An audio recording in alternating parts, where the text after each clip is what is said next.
నా జీవితం మొత్తం కష్టాలే, నా జీవితం మొత్తం బాధలే అన్న. కానీ బాధపడ్డా అని చెప్పి ఎప్పుడు భయపడే వ్యక్తి బండి సంజయ్ కాదన్న. ఈ బాధను తట్టుకొని ముందుకు పోయే వ్యక్తే బండి సంజయ్ అన్న. ఎక్కడ భయపడలే అన్న, ఎక్కడ బాధపడలే అన్న. ఎందుకంటే నా వెనక మీరు అందరు ఉన్నారన్న. ఇలా మీ అందరినీ నా కుటుంబానికి భావించిన, ఎక్కడికి కష్టం వచ్చినా నింపేనా. ఈ తెలంగాణ రాష్ట్రంలో 150 రోజులు 1600 కిలోమీటర్లు హార్ట్లో స్టెంట్ ఉందన్న. కానీ హార్ట్ ఫుల్గా యాత్ర చేస్తాను నేను. హార్ట్లో స్టెంట్ ఉన్నా హార్ట్ ఫుల్గా యాత్ర చేస్తాను. 150 రోజుల పాటు 1600 కిలోమీటర్లు వర్షంలో తిరిగినా, ఎండలో తిరిగినా, చలిలో తిరిగినా, ఇలా తిరిగి ఈ తెలంగాణ రాష్ట్రంలో హిందువులందరినీ హిందూ ఓట్ బ్యాంక్ గా మార్చి హిందూ సమాజంలో చైతన్యం తీసుకొచ్చే ప్రయత్నం చేస్తున్నాను. కళ్ళాల పోతే కాళ్ళు కొట్టిరన్నా, కార్లలో పోతే కార్లు వలగొట్టిర్రు, తల్లికాయలు వలగొట్టిర్రు, జైల్లోకి వేసిర్రు.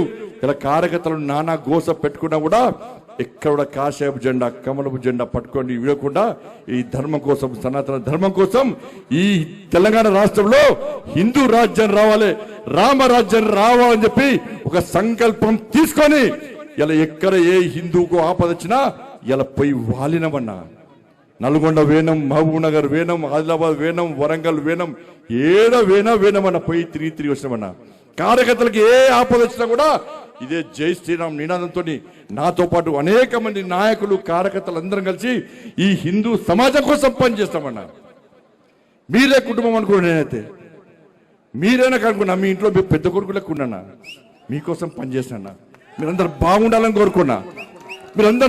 కోరుకున్నా, ఇలా మీకోసం ఆలోచించి, మీరే మీ మనిషి ఆలోచించి, మీ కుటుంబ వ్యక్తికి ఆలోచించి నా కొడుకుకు టైం ఇవ్వలేదన్నా, నా కొడుకుతో మాట్లాడలేదన్నా.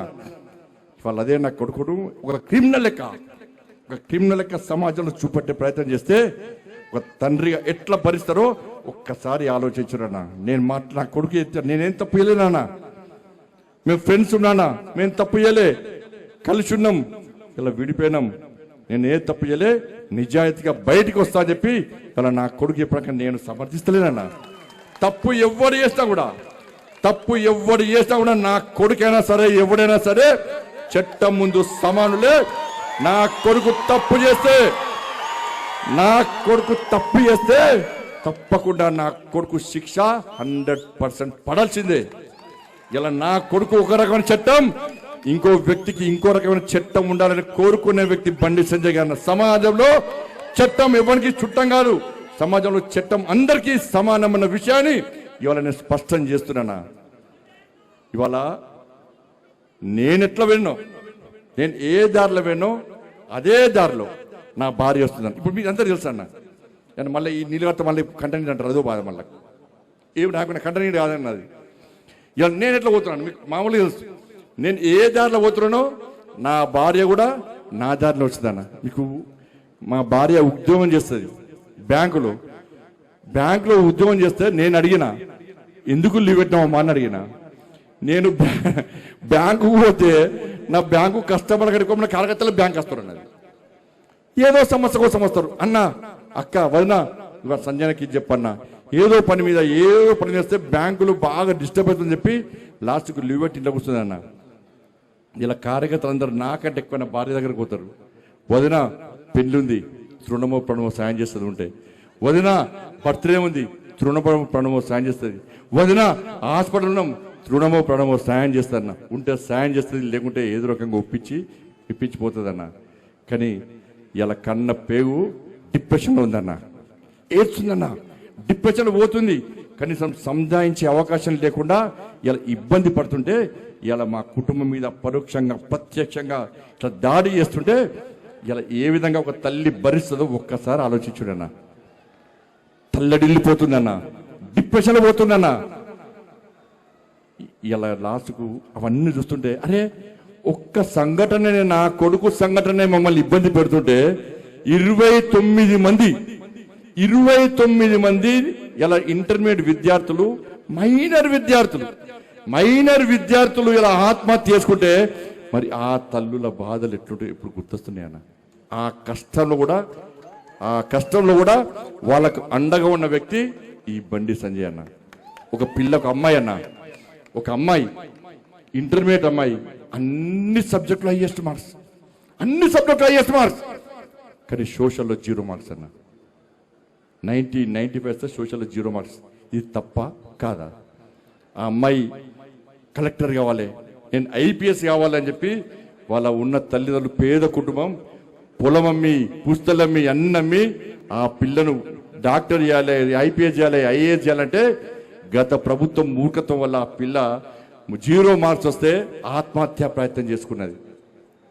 ఆత్మహత్య ప్రయత్నం చేసుకుంటే కొన ఊపిరితో ప్రభుత్వం ఆత్మహత్య తీసుకొస్తే వాళ్ళ అమ్మ మెడలో పసుపు తాడు చూసినటువంటి ఆ తల్లి, అరే నా అమ్మ నన్ను చదివేయడం కోసం, నన్ను డాక్టర్ చేయడం కోసం, నన్ను ఇంజనీర్ చేయడం కోసం, నన్ను ఐపీఎస్ చేయడం కోసం, ఐఏఎస్ చేయడం కోసం పుస్తల తాడు కుదబెట్టి పసుపు తాడు వేసుకొని నా కోసం కష్టపడ్డది.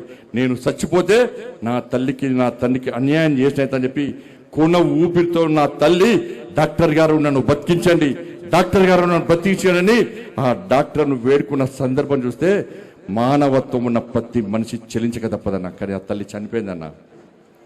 ఇట్లా 29 మంది చనిపోయారు. తిరుగుతున్నా వాళ్ళని కూడా మళ్ళా కలుస్తా, వాళ్ళందరినీ చేరదీస్తా, వాళ్ళందరిలో కూడా భరోసా నింపుతాన్నా. ఇలా భయపడే వ్యక్తి కాదన్నా.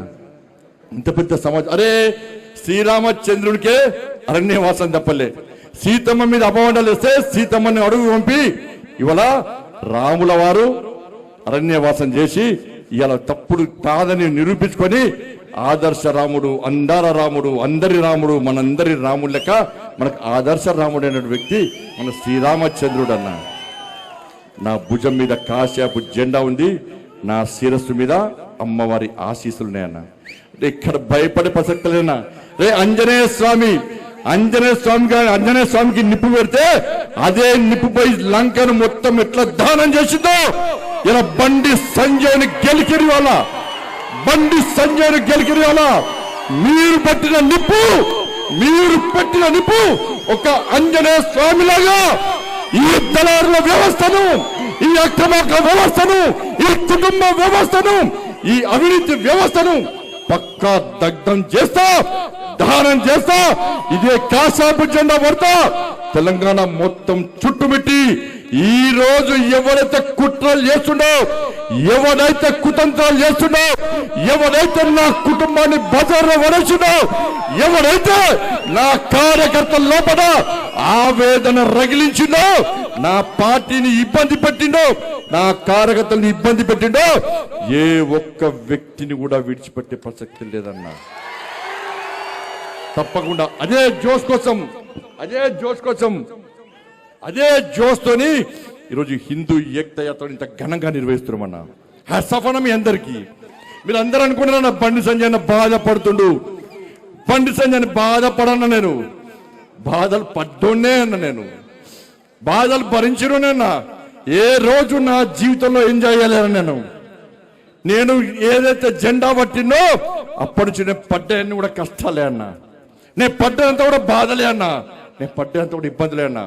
కానీ ఏ రోజు మీకు బాధలు చెప్పుకోలే అన్నా. ఈ సమాజమే నా కుటుంబం భావిస్తున్న తరంలో నా కుటుంబం మీద రాలేసి నా కుటుంబాన్ని బజార్ పాలు చేస్తే తప్పు నాదన్నా. మీ అందరికి క్షమాపణలు నేను చెప్తున్నాను. ఎందుకంటే నా కొడుకు టైం ఇవ్వలే, నా కొడుకుతోనే మాట్లాడలే. మీరే తమ్ముళ్ళు అనుకున్నా, మీరే కొడుకులు అనుకున్నా, పొరపాటు చేసింది నేనన్నా. నా కొడుకు టైం ఇవ్వకపోవడం పొరపాటు నేను చేసిన, నేనే నాకు తప్పు చేసింది. నేను క్షమాపణలు చెప్తున్నాను మీ అందరికీ. కానీ తప్పు ఇవ్వకుండా బయటకు వస్తానని నా కొడుకు నాకు మాట ఇచ్చిందన్న. తప్పకుండా వస్తాను మాట ఇచ్చిందన్న.